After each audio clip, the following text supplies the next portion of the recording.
memorization thing. So it's not the same as working with older students that you can count on them being the same week after week after week. But with kids, one week they'll come in and they will have grown a few inches. Okay, so this is what I find with you, that you like to play this way, and you've probably heard this already before.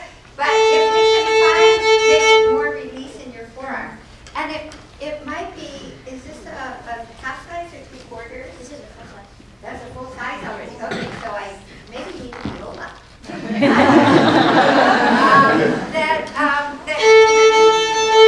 You're a little bit here. So maybe let's just try the open A string. And you don't need to use more bow than it to sound good. Also, that's right. Maybe if you keep your fingers a little closer together. Good. Can I just take your bow and can you do a gentle handshake? That's not very gentle. You can't be a macho boy when you balance your bow. You have to be just so loose.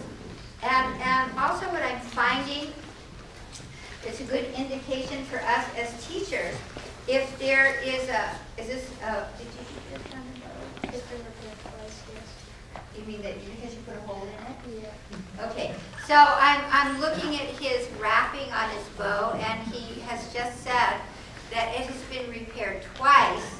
And if you look at my bow, which I've used for the last, I don't know, 100 years, do you see any mark here? No, okay. So we as teachers can look at the bow, and if we see that there is an indentation in the wrapping, that probably the thumb is pressing too tightly. You can also take the bows of your students and put your thumb where you see their hole is in their wrapping to see where their thumb is actually being placed. And we talked a little bit about this on Friday, that the thumb is not the happiest underneath the stick like this, because that means we're pressing down with the longest finger and the thumb. But we really want to see if it's possible to put the thumb on the side of the stick that is closest to us, because then we can get the feeling of pushing and pulling a little bit better. So if you can take your bow, and let's take a look at what you're doing, and just put your bow in front of you like this.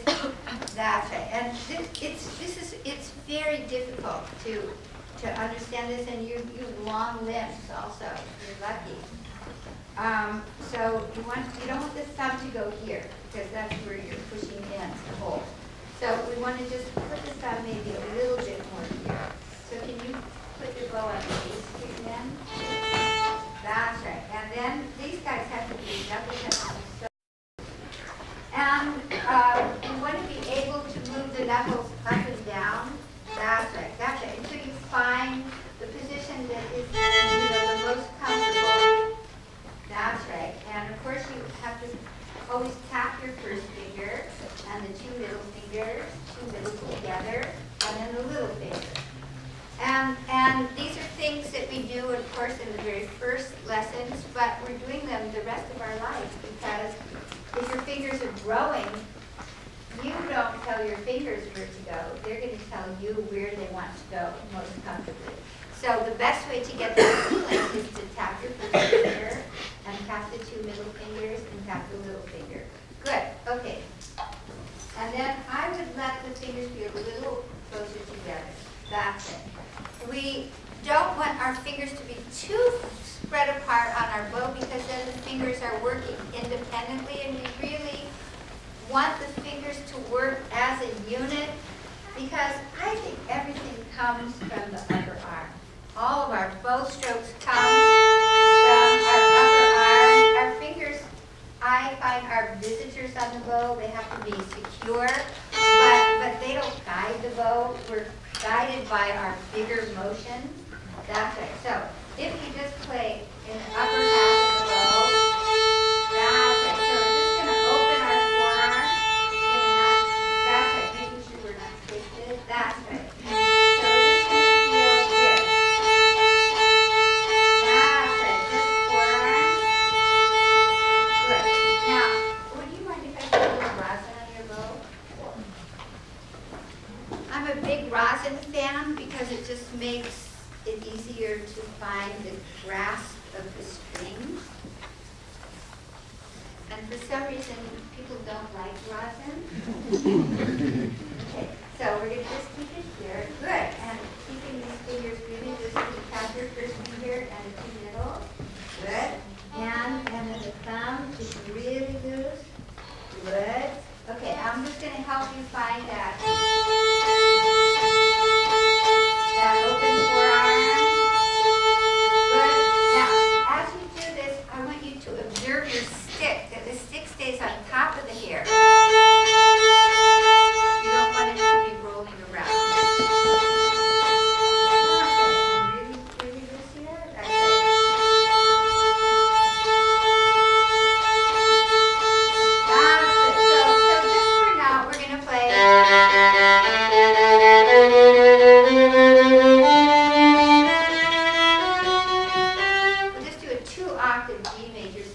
That's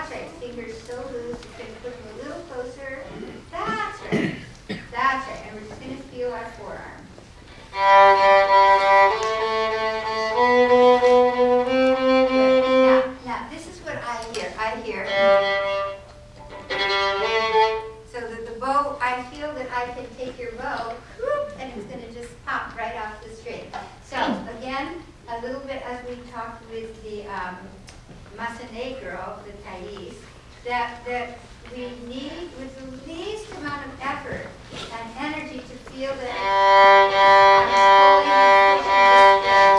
So I'll help you. First finger, and second finger, and third finger,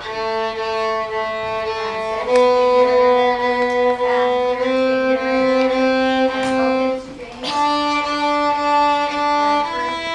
third finger, and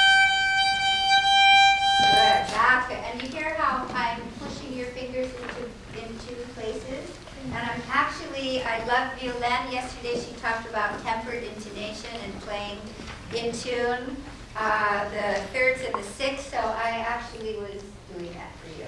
But I won't explain that now, okay? Okay, then we're going to do three.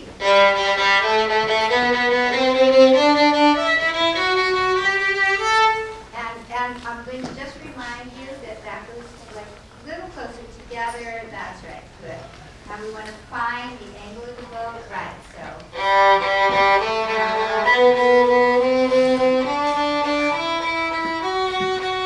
Now, I'm gonna put in another thing for you to think about. As you do the scale this way, if you can keep the finger down after you play them, just gently, because that is going to make our shape of our left hand. See, if I'm always playing, so then I don't have a balance for my hand. So I've been very into balancing the left hand lately, and we find that by leaving the fingers down, so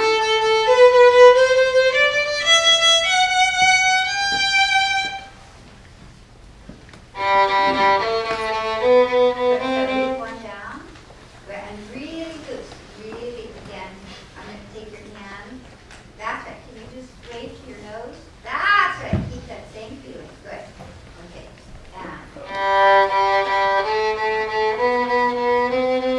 down.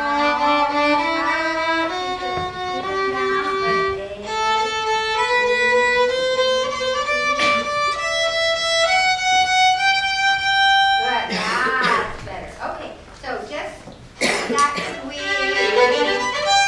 can we go just from here a little slower? Because I want to see how you're going to use that forearm here. So we're going to just remember that it's not going to feel the same. So I'm going to make you very uncomfortable now, which will then become your new comfort zone until your teacher bothers you with the next challenge. Good. Okay. So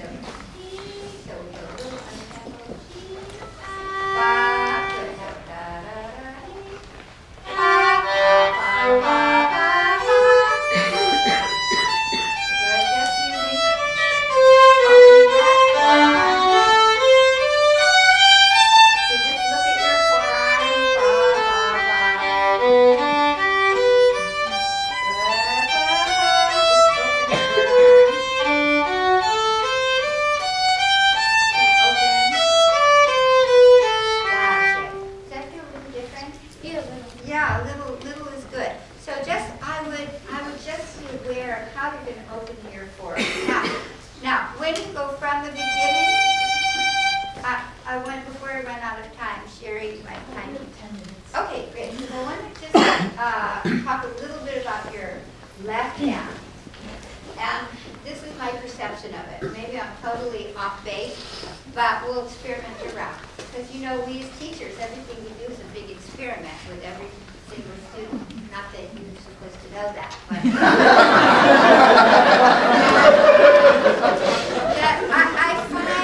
I find in your left hand that your knuckles are a little stuck here. And that this angle is too straight here. So I mean, it's good to be straight, you don't want it to be like this, but let's see if we find a different angle for your fingers. I find you a little bit maybe on top of your finger, so if we can be a little bit more on the back part of your finger, let's just see what's going to happen. So again, this has to stay loose. So let's just start at the beginning, and we'll go slowly. And I'll keep bothering you by your bow, by the way. Good. So now, okay, just play your G. I'm going to do all the work. Let these guys be so loose. Good. I'm doing all the work, so let the back of the hand stay so loose. Don't do anything. Be lazy.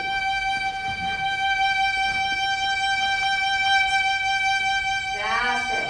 Okay. Now, when you vibrate your G, these guys can be loose. I don't care where they are now. Don't try to keep them over the spot. Let me explain one thing. If we try to keep the fingers over the spot, most likely they're going to be stiff. So, you know, your fingers are going to find their own the most comfortable place to be, and that's going to be your shape. And then fingers that are relaxed can move much faster than fingers that are stiff, even if they're over the space. So let's just play your G. Good, and I'm changing it a little bit. I'm changing your angle a little bit. Good. And now can you vibrate the T? 2, 3, and then shift the next note. Okay, good. Now, we don't need to vibrate so wide. Good. Good, easy loose. And right in tune. Good, I'm going to just wiggle your finger. This is the most useful vibrato exercise without any question, because you can get that gorgeous sound in your ear. And keep that bow in the string. Keep the good tone of the bow. And really loose the back of the hand. Good. Okay. See? Now, I caught you in action. Exactly. Good. So you want to just stay here. That's right. That's it. See how gorgeous that is? That's your sound. Good. Good. That's right. Good. And next. Good. Okay, now you don't have to work so hard. Good. Just play the A without vibrating. Just play without vibrating. I'm going to put you on this side of the finger. Good. Now, keep the bow beautifully in the string. Now, just sneak in a little vibrato, just a little. And these guys loose. That's practically all you need. You know, you don't need so much. The purpose of the vibrato historically was, of course, to be expressive, but when the necks of the instruments were lengthened, and there was the rise of the middle class after the French Revolution, when they kicked out all those kings and queens, and then the middle class had some disposable income, so they could buy concert tickets, which is what we want. And but then they had to build concert halls in order for the people to have a place to sit when they bought the ticket to hear the concert. And then you put yourself as the violinist on this big stage, not in the palace of the king or queen or the church, where you had natural reverberation, and you had more powerful strings because steel was being different metals, which could be used with gut strings. So in order to keep the people happy in the very back row, you had to push out your sound. So one way we push out the sound is to vibrate. So, and of course to make it expressive. So that's the purpose of the vibrato. It isn't something that, oh my gosh, I have to vibrate because I was told to. It's because you want to push that gorgeous note out into the hall. So let's start once more now and see what we have. So let's see if we put some of these pieces together. So how about just make sure we know we're in G major.